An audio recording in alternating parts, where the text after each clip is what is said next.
Why wait to see if you'll get something you like this Valentine's Day when you can go to BlueNile.com and find something you'll love? Whether you're looking to treat yourself to a little winter sparkle or show a galentine how much you appreciate them, Blue Nile offers a wide selection of high-quality designs, expert guidance, and free 30-day returns for the ultimate peace of mind. You can even design your own jewelry. Right now, save up to 50% at BlueNile.com. That's BlueNile.com.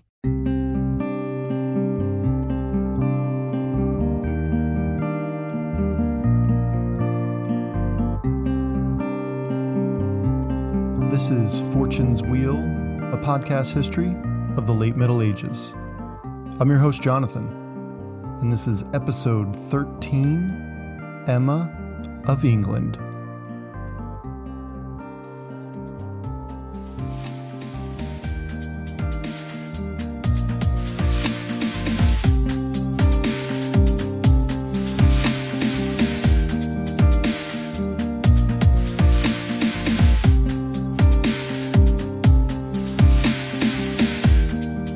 In the last episode, we took a deep dive back, again, into the time of Alfred. But not to talk about Alfred. No, we crossed the channel to the mainland. There we saw the remnants of a once great kingdom being ravaged by Norse Vikings, led by Rollo the Walker, founder of the Duchy of Normandy. We fast forwarded a century to the turn of the millennium, to Richard II and his decision to send his sister Emma northward to the land currently being ravaged by Danish and Norse Vikings. On today's episode, we begin in Canterbury, the most likely site of Ethelred's and Emma's wedding in the year 1002, we think. See, a lot is left to conjecture in this historical record around this time. Now, don't misunderstand, though since the days of Alfred, England was, at least for its time, pretty meticulous in its record keeping. It's just, well, I hate to be so blunt about it, but we're focusing on a woman here. Even a woman as dynamic and tradition-shattering as Emma.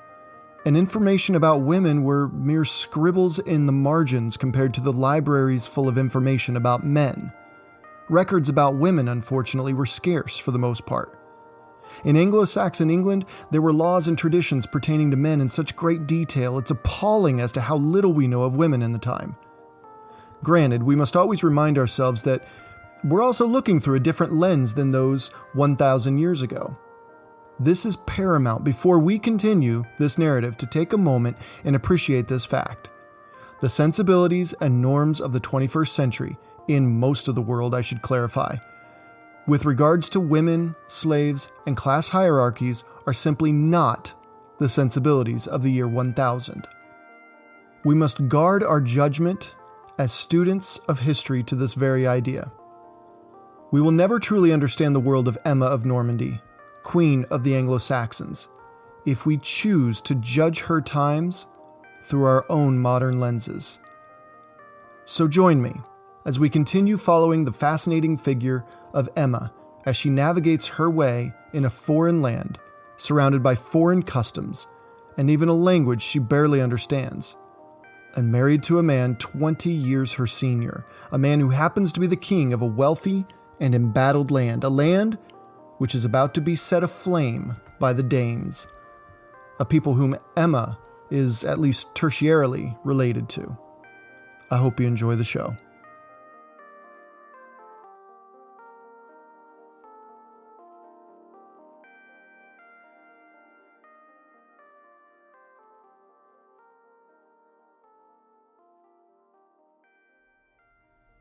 Elfric presided over the proceedings. This was no minor event, however. Elfric was privileged enough, as Archbishop of Canterbury, to carry out a wedding of such magnitude that only one or two archbishops in a kingdom had the opportunity to do so in his lifetime. Canterbury was chosen, we believe, to be the backdrop of this royal wedding. And being Canterbury, it would hold that its archbishop would be the one to wed the two together. However, believe it or not, weddings were not an ecclesiastical affair in medieval times, not necessarily. Nor was a priest needed for a wedding to occur. The marriage between a man and a woman, from the lowest levels of society to its highest, was seen simply as a legal arrangement. Hey, this was business. Plain and simple. As Harriet O'Brien says in her book, Queen Emma and the Vikings, quote, "It was above all a type of contract between a man and a woman's family." End quote. O'Brien goes on to quote a betrothal tract called Bewifmanis Bedwedingung that reads, quote, "If a man wishes to betroth a maiden or widow, and it so pleases her and her kinsmen, then it is right that the bridegroom, according to God's law and proper secular custom, should first promise and pledge to those who are her advocates that he desires her in such a way that he will maintain her, according to God's law, as a man should maintain his wife, and his friends are to stand surety for it." And even the mighty King Ethelred was expected to pay for her hand in marriage too. At the outset of the marriage, he was expected to lay out in no uncertain terms, should he die first, the lands and wealth she would receive. We will return to this soon, but one such estate Emma received upon her marriage was the formidable town and royal home at Exeter in southern Wessex. And there's little doubt that a certain amount of wealth was shipped south to Duke Richard of Normandy too. Even so, this was no simple wedding between two houses, as was the case with King Ethelred a decade or so earlier. No, this was a wedding between two peoples. This was a wedding between two antagonistic peoples. This was a wedding joining the wealthy and injured England and the rising power of the Normans in West Francia. And Ethelred was willing, in an effort to maintain peace with his Norman neighbors and continue the Norman policy of not offering safe haven to Danish Vikings, to prove without a shadow of a doubt his dedication to this agreement by marrying her in one of the grandest parishes in his kingdom, a parish that recently received its own holy artifact and attracting hundreds of pilgrims per year, if not thousands. By wedding his Norman queen in a church was serious business, as it broadcasted the union across all of Christendom, all the way to the Holy See in Rome. It's safe to say that waters were certainly tread carefully in those first few proceedings between Emma and Normandy, and Ethelred's Englishmen and courtiers. If anything happened to her, the sister of the Duke of Normandy, then what the English had faced thus far was but a scratch, a flesh wound, if you will. Let's not forget that the Normans to the south were distant cousins of the Scandinavian Vikings, who just a century earlier forced the Frankish king to succumb to their pressure and hand over some of the most fertile lands in northern Europe. And in the meantime, they may have elevated their status as warriors on the continent by drifting away from the brutality of their raiding ancestors on foot, but rather they've become an incredible force to be reckoned with by becoming master horsemen. In truth, Ethelred hadn't yet experienced the full wrath of a Viking scourge. If anything happened to his future bride, well, there's no doubt he would soon find out. I know you're getting just as sick of hearing this as I am of running into it when I'm researching, but records were scarce at best, including those of marriage proceedings. But one gem comes to us through some of the documents that actually survived the dissolution of the monasteries under Henry VIII in the 1500s. What survived this bonfire of history is but a fraction of what is believed to have existed before Henry decided he was Pope. Pro tip, when in doubt, blame Henry VIII. Elfric might have recited the following, a marriage blessing. May she be bashful and grave, reverential and modest, well instructed in heavenly doctrine. May she be fruitful in childbearing, innocent and of good report. End quote. You know, it's interesting the way Anglo-Saxons felt about the women's role in a marriage, even a royal one. The woman was to give off a shy but serious impression, which is to say she should speak only when spoken to, essentially. No smiling in public either. That would be, of course, unbecoming. She was to be reverential and modest, which is to say she should not show herself to be above another. She should have been well versed in scripture too, but as far as I've read, no such injunction against Ethelred, which is kind of curious. Was a Christian marriage only anchored by the knowledge and obedience of the wife? And finally, we've come to the main point of clarification of the woman's role in a marriage. Don't die in childbirth, whatever you do. And speaking of children, what happens to the children from previous royal marriages when the king or queen gets remarried? Well, there's no question whether Richard II of Normandy stipulated that as part of this marriage, Ethelred was to put all children produced with Emma above his previous children in terms of the line of succession. Unfortunately for Emma, Ethelred's eldest sons most likely saw her as a serious threat to their inheritance. And to add to the awkwardness of the situation, Emma is thought to have been between the ages of Ethelstan and Edmund. So, yeah, awkward, right? And that's not all Ethelred no doubt agreed to by taking England's first foreign queen in over 75 years. Just before Emma arrived, after, at this point, almost 10 years of Danegeld payments, Ethelred raised 24,000 pounds of gold and silver, along with food, to meet and feed an army, and handed it over to another raiding band of Vikings. Richard II also, we can guess with fairly strong certainty, requested large amounts of wealth to sweeten the deal. On top of all this, Richard II, having orchestrated a pretty impressive feat of having a queen of one of the wealthier kingdoms in Europe as a sister, received a boost in his reputation and influence on the mainland. There was also an exchange of land that would have echoes over the next few centuries, further entwining these two nations. Ethelred received lands in Normandy that would revert to Emma should he die before her. Emma also received her own land in Normandy, but she also received extensive tracts of land in southern England. That was hers and hers alone, and should she die, these lands would revert to Richard II's property on the island. Emma would own one tract of land that she apparently took a liking to more than the others. This was Exeter. Exeter. Hold on to that for a bit. This was the real marriage that took place. It was a contractual agreement between two royal Christian houses at the upper echelons of European society. Once the business was agreed to, Emma was shipped off, which is where we begin this episode, with Elfric, Archbishop of Canterbury.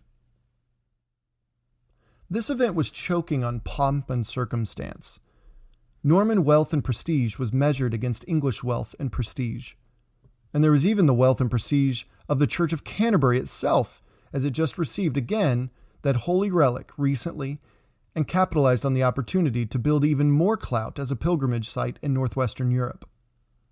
But the moment she accepted the ring, a symbol of marriage to Ethelred, sure, but make no mistake, this was a marriage to the Kingdom of England itself, to every citizen within its borders. The moment she accepted that ring in the presence of an archbishop within the walls of a church, thus in the eyes of God, she was officially married in the eyes of the church as well. Emma was the new Queen of England. And she would waste no time shaking things up from the background. The celebrations after the wedding was an equally impressive affair. Anyone who is anyone joined in the celebration. They brought their families, their entourages, their livestock, and their luggage. Many brought their personal retinue of soldiers, as well as their falconers and huntsmen to help with providing food each day and night. Some rare cuisine was served, such as crane and heron, as well as other foods that only the well-to-do in society could afford, like pork, beef, and venison. Eel, herring, and salmon were enjoyed alongside tablefuls of bread and washed down with wine and beor. So let's take a moment to discuss what kinds of drinks medieval Anglo-Saxons enjoyed, shall we? I mean, we are celebrating a royal wedding, right? So there were 4 main alcoholic drinks that were enjoyed across England as well as other parts of northern and central Europe. But first, why not just drink milk and water and call it a day? Well, milk was enjoyed, there's no doubt about that, but as more and more towns sprang up along the rivers and streams across Europe, well, sanitation wasn't exactly a thing, I suppose, back then. You washed your clothes in the water that you went to the bathroom in the same water, which was also the water you bathed in. Maybe. Towns, especially the large ones like London, which at the time banked the north and east side of the Thames, only created filthier and filthier rivers, lakes, and streams. In short, the water was a highway for diseases and illnesses. You have to hand it to them. Folks in the Middle Ages sure had a long way to go when it comes to sanitation and medicine.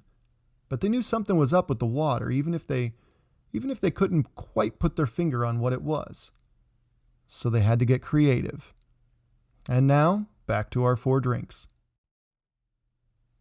Wijn, or wine, was obviously an ancient drink for ever. As you know, it was made from fermented grapes, and if you remember, the medieval warming period was peaking during Ethelred's reign, and by the time William the Conqueror commissioned his Doomsday Book many decades later, we learned that southern England was home to an astonishing number of vineyards. Wine wasn't exactly a drink solely for the highest class of society, but it did come with a decent price tag, so it's not like everyone enjoyed it. Medoux was a honey wine enjoyed all across Northern Europe, and it's the origin of the English word mead today. Honey wine was fairly simple to create, but getting the amounts of honey required made it a scarce commodity. Elu is very similar to Béor. They're both made from a fermented mixture of honey and any fruit that wasn't a grape. It was, so they said, incredibly sweet, but as Christine Fell has researched, Béor and Elu might have been sufficiently different to actually be 2 separate drinks. See, for centuries, people have assumed, as they both have the same recipe more or less, that they were the same, only Elu was a drink offered to the lower classes, while Béor was the drink offered to only the highest in society. However, Fell casts doubt on this. She speculates that Béor could have simply been garnished with fragrant spices or even mixed with an intoxicating spices and herbs, thus increasing the sweetness, as well as the level of intoxication. On the flip side, Elu might have just been the honey and fruit concoction. Either way, a great time was to be had. And let's not forget the Viking influence in England in the coming centuries. As of the 12th century, there are records of a drink called Bjorblandothu Vini, which Fell believes to be either beer-blended wine or wine blended like beer, but the jury's still out on that one. Leave it to the Vikings to mix alcohols, right? So today, instead of saying Elu and Béor, we say ale and beer. All right, so back to the sad after party that was Ethelred's reign. Just months into Ethelred's latest marriage, he seeks to punish all Danes living within his borders. We've already covered this in the podcast, but it seems like Emma, the obedient young queen she had become, I would like to think, was listening to her new language very carefully so as to gain a little footing with her husband. History has shown that behind closed doors, women were certainly instrumental in the goings-on and prerogatives of their kings. Make no mistake about that.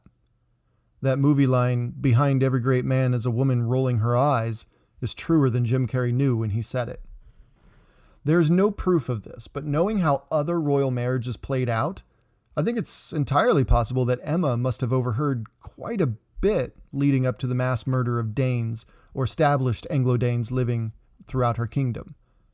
This also must have played out just a little painfully, as it was ancestrally her people. The evidence we have of this comes from Robert of Torigny, writing that Emma's maternal grandmother was a Danish noblewoman. In fact, the actual order itself sounded much worse, but I find it saddening to hear that young Emma, still most likely in her adolescent years, must have silently suffered having heard whispers of this order. But if Emma were able to read, she would have read the following from the Anglo-Saxon Chronicles. In that year, 1002, the king ordered to be slain all the Danish men who were in England. This was done on St. Brice's Day, because the king had been informed that they would treacherously deprive him and then all his counselors of life and possess the kingdom afterwards. I mean, whether they heard that or not is up for debate, but judging by the following 2 facts, it's not like it was all that far-fetched of a reason, First, England had almost 2 centuries of Scandinavian influence on the island, much of it military. But there were also a large number of settlers on the island, though they were amassed mainly in the north of the kingdom around Yorkshire and Northumbria. Remember, the vast majority of Scandinavians were not, in fact, Vikings, as Viking was, for lack of a better term, the name of a vocation, Viking being the term used for raider.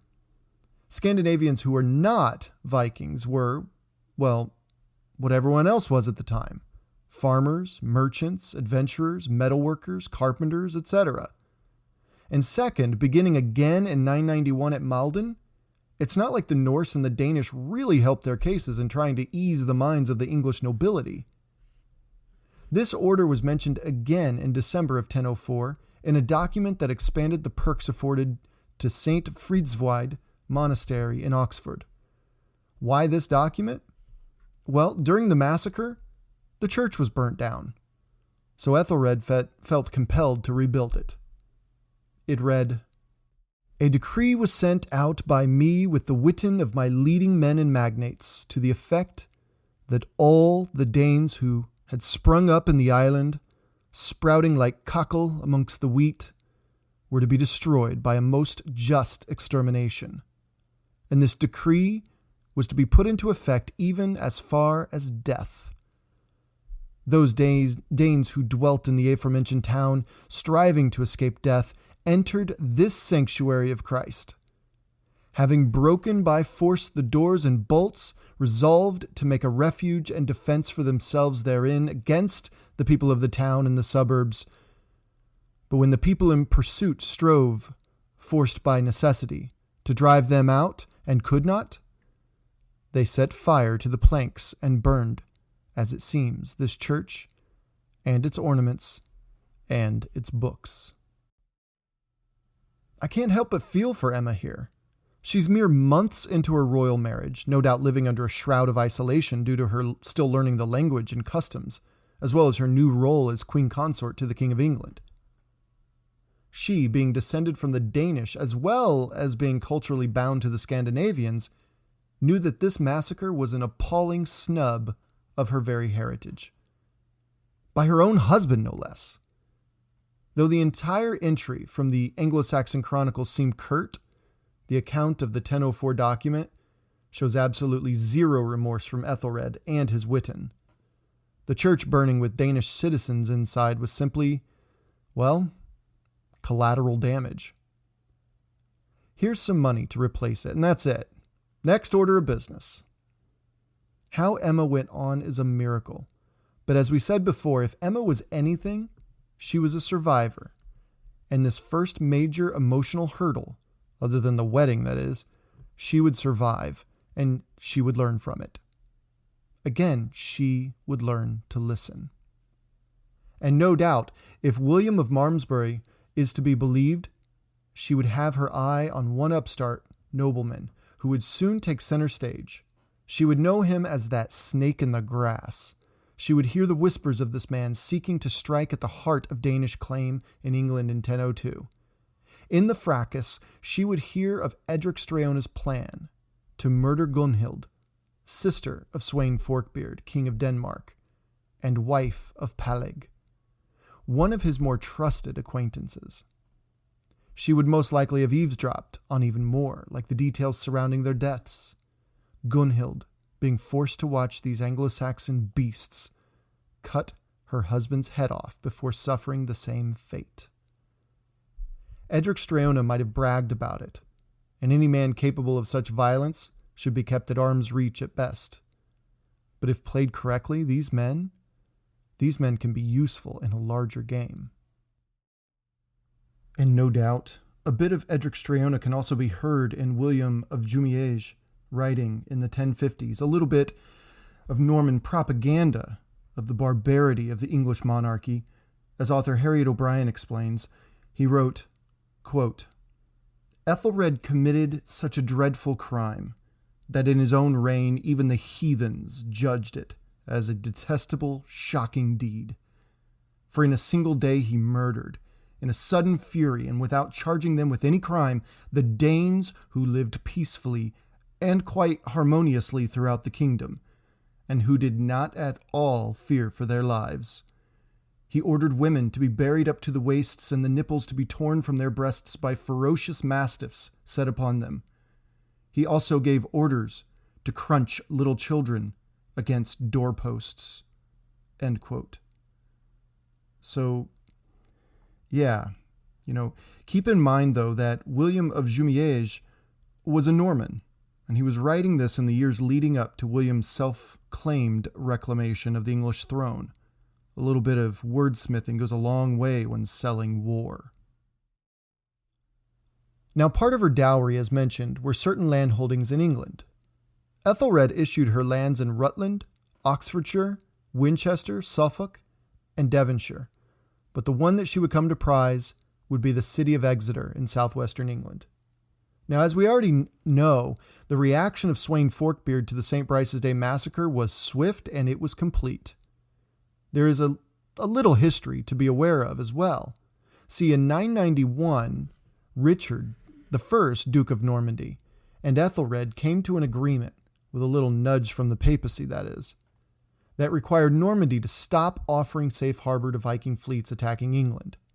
However, when Richard I died and his son Richard II took over, Richard II felt, he wasn't obliged to follow any such agreement, as he had close political ties with the Danes at this time. Richard II, remember, was Emma's brother, obviously, so it's entirely possible that Emma had already met and knew well Sweyn Forkbeard. When Forkbeard's forces landed near Exeter, I can't imagine what Emma thought. On the one hand, maybe she would be spared due to the close bonds with her brother still. However, on the other hand, she was now an English queen and therefore beholden to the English, not the Norman peoples. Sweyn Forkbeard, historically, acted on the latter. Exeter was burned. But it is said that in order to free her from any implication in the Danish response to the massacre, that she put up Exeter secretly as a sacrifice for her integrity. Would it not cast doubt if all of her landholdings were spared while England burned all around her? One of her entourage has traditionally been accused for allowing the Danes to enter secretly and then open the gates. This would send shockwaves through the kingdom, and there's no doubt that Ethelred might have questioned his new bride about the event. But again, Emma may have been young, but she was a quick learner. She learned to survive. She weathered the political and public scorn with grace and eventually came out to be the victim. So, was it an inside job? Whether she was or she wasn't guilty is not the intention of mentioning Exeter's destruction. Rather, it is another layer to add to the complexity of this time period. And Emma, from the outset of her marriage and time as queen, would be center stage. When Emma married Ethelred in 1002, she instantly gained 6 stepsons and 4 stepdaughters, even though she may not have been older than Ethelstan Etheling, the oldest, the next in line to the throne, too. And she was instantly recognized as a threat to their rightful heritage as heirs to the throne. On official documents in the first 2 years of marriage, she appeared below the king and his first few main advisors, but ahead of Ethelred's previous children, which is a sign of great respect to the young foreign queen. But no other threat was greater than her first son with Ethelred, Edward. Edward was born in Islip, just outside of Oxford. Over the next few years, she would bear him 2 more children, a daughter named Godkefu and a son named Alfred. And while she was producing heirs in the year 1006, a development was happening far away from Wessex that would impact Emma and haunt her for the rest of her days, though at the time, no one could fully understand its consequences. In fact, Emma may not have even been told about it. Remember how Edric Streona turned into the king's hitman? And do you remember how Edric Streona had lured the Ealdorman of Northumbria and his 2 sons to Mercia for some, friendly hunting and company? Okay, in short, Edric murdered Ealdorman Elfheim and then blinded his 2 sons, which created great fissures in public opinion toward their king. Though Northumbria were always on the fringes of Anglo-Saxon acceptance, they were a valued ally in the north and held back much of the advancement from the Picts and the Scots. But they were also largely Anglo-Dane, the centuries and counting intermingling of Anglo-Saxon and Danish settlers and cultures. In a bold act of defiance, the Northumbrians, upon the death of Ealdorman Elfhelm, elected to marry off Elfhelm's daughter, Elfgifu, yes, another Elfgifu, to Sweyn Forkbeard's son, a brash young warrior named Canute. And I'm sure you see where this is headed. Not only did Ethelstan and Edmund have a rival to their throne in Edward, but they also, unknowingly, had rivals waiting in the wings they'd never dreamed of. In 1009, Sweyn Forkbeard threw the largest fleet in recent memory at England, and by 1011, Sweyn Forkbeard was pushing Ethelred's forces in whatever direction they wanted to push them. During this time, Ethelred's traveling court still held order, even finding time to discuss the granting of more land to Emma in Winchester. Her house on this small tract of land she called Godbigot. It was free from taxation, which allowed her to gather a small fortune that was separate from her husband's. Emma is looking much farther ahead than Ethelred.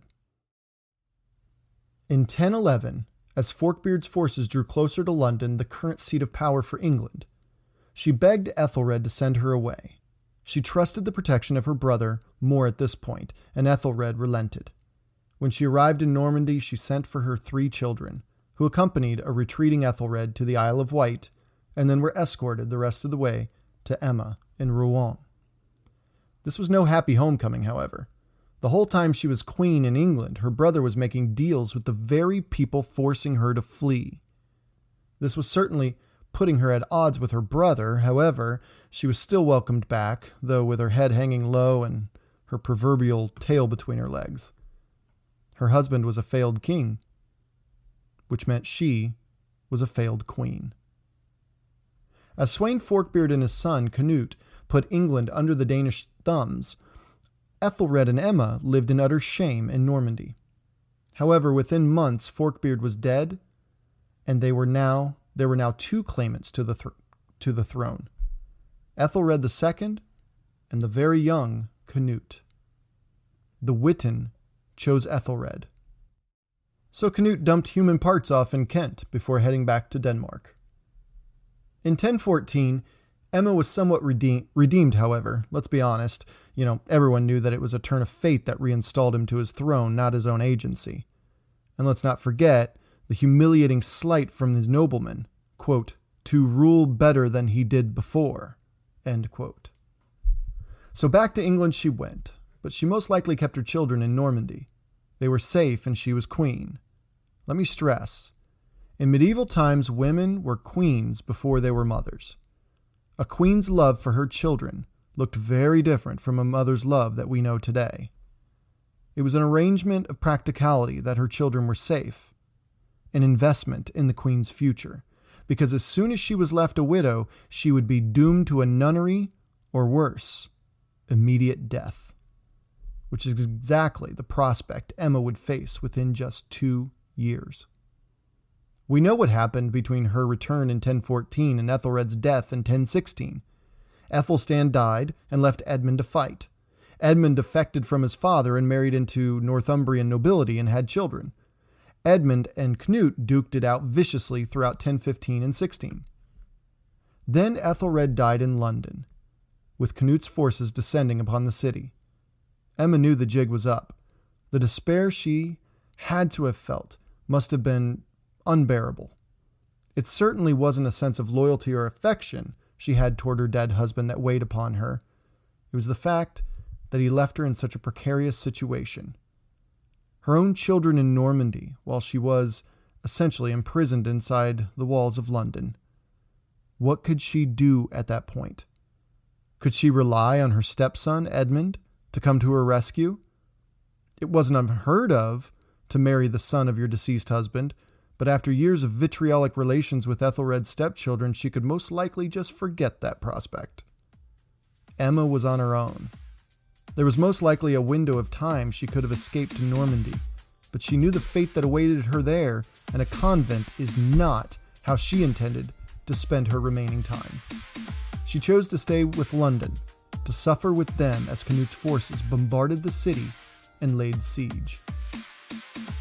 Watching King Edmund's retinue and army head away from the city on a mission to gather a larger force to repel the Danish horde, she must have collapsed to her knees in despair.